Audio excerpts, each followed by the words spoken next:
Yo guys, it's Created by Camo. I'm going to be breaking down my track Glass that I released last year in May. I did a poll on my Instagram story a couple of weeks ago and this was the most requested to do first. So I'm gassed to be breaking this down. It's one of my favourite tracks to date still because of the production and how kind of unique it sounds. So yeah, I'm going to break down how I made the beat first and then break down how I came up with the lyrics and the concept. So I started off with this melody. I would have made it in MIDI and then kind of manipulated it and then bounced it out. This is how the original one sounded. Originally it was a lot faster than the track that's out now. And then the main melody, this was the original one. So as you can hear, I've added like sidechain onto it, which gives it like a pumping effect. So without it, it sounds like this.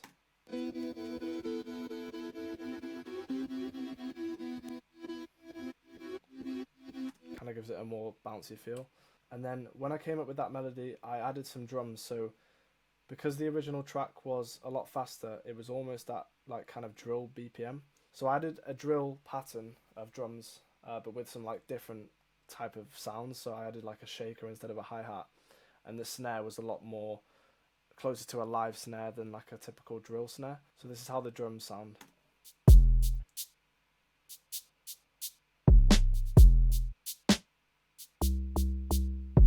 I used to listen to a lot of like Amapiano at the time, so I added some log drums here, which at the time a lot of producers like Nathan incorporating into their drill patterns, so I got inspired by that and added it into mine. So this is how it sounds.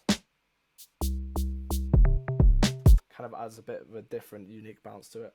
My favourite part of the drums on this track is the ambience, and I think it adds like quite a lot to the uniqueness of the track, so let me play that too. So I added some bird sounds.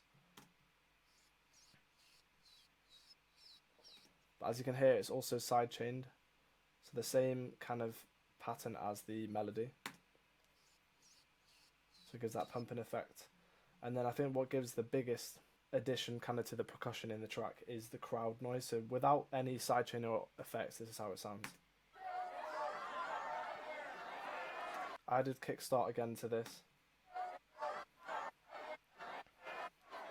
With all the drums together, this is how it sounds.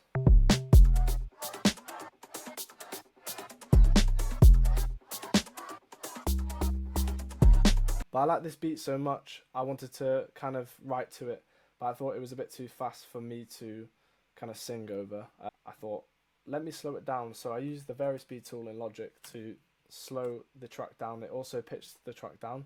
And also sometimes when you use Varispeed, it kind of adds interesting artifacts to the drums.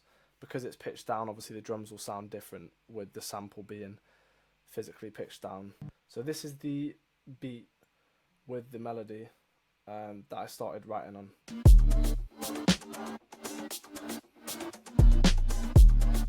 The bit I'm most excited to show you is the original demo, which sounds so weird and my vocals sound like really odd, but essentially what you hear in the first demo of the melodies is almost exactly the melodies I used in the final song. I just obviously wrote lyrics to it, and that's how I kind of usually work. I will finish the beat I like or have an idea, I'll paste like a lot of the beat, kind of run through the whole track, come up with like a hook melody, a verse melody, a bridge melody, and then kind of piece it together. So this is the original Glass demo. I think I recorded this either like late 2024 or early 2025, and you'll hear all the ideas coming to life. I can love this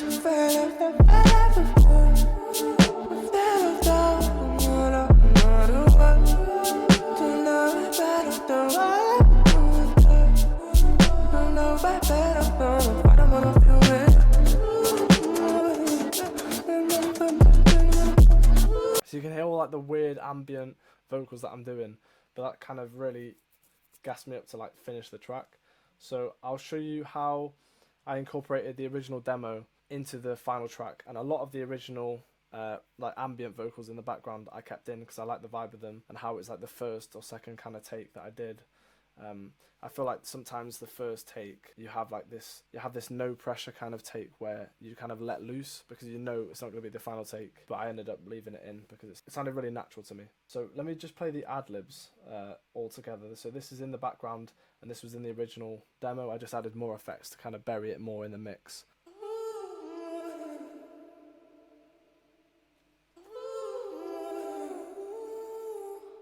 So it sounds quite angelic, sounds quite nice, but the original with no autotune or any effects, this is how it sounds.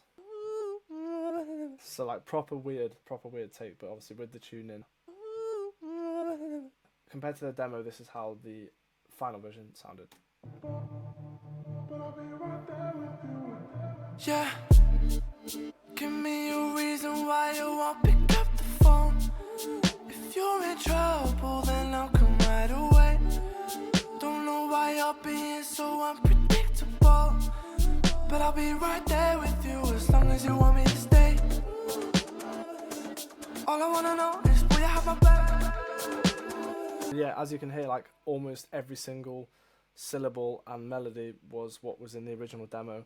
I just changed it a little bit and obviously added the syllables to match the vibe I originally had. I didn't want to come with like a completely different rhyme or kind of intonation of words because that would have lost the vibe that I originally had. So, and then added like effects to certain parts like this, like the word back. Again, just adds more percussion elements to the whole beat. So like you get the delay going, you get the sidechain on the birds and the crowd noise, you get the kind of offbeat kick and snare pattern with the drill, and then you get my kind of vocals on top of that. So it was quite a unique song. And then yeah, other basic production, I added like a pad just in the second verse, and then just another like counter melody as like a call and response to my vocals. So this is how it sounds. You are starting to make me question everything. You make me feel like I could just a little ear candy just to keep it interesting and make the verse different to the hook. So when the hook comes back in, it's kind of not repetitive and it gives that impact again. Added some harmonies in the second verse as well. I love harmonies, as you can tell, all the ad-libs I was doing. I'm very inspired by like James Blake, Jim Legacy, really pushing the limits of what's like possible with your voice and not necessarily like conforming to what a voice should sound or stuff like that. And obviously using autotune allows me to do that without worrying too much about how perfect my tune is or how perfect pitch I have or you make me feel like I could do anything. Again, this track's not perfect, and looking back, the mix could have done with some more work, but then I think it actually adds to the grit of the song. Like a lot of the melody had like a lot of resonances in it originally anyway. So it's kind of like a grungy, slow drill beat with R&B vocals over it, I guess. Like it's hard to label what genre it is, which is kind of cool. And then for the meaning of the track, it wasn't long after I went through a situation where someone led me on, and I kind of ignored all the red flags, and it did feel too good to be true, but I kind of just went along with it, and then I got hurt in the process. So it's kind of a bit of a juxtaposition because the beat's kind of a hard hitting beat with kind of angelic type vocals, but the core of the song is kind of sad as well. So that was my breakdown for Glass. Thank you to everyone who's watched this. I appreciate all the support on my new track Safe House as well. It's hit over like 2,000 streams in under a month, so I'm going to do more breakdowns in the future. Let me know which track you want me to break down next, and I'm thinking of offering production lessons as well, so if that's something you're interested in, let me know.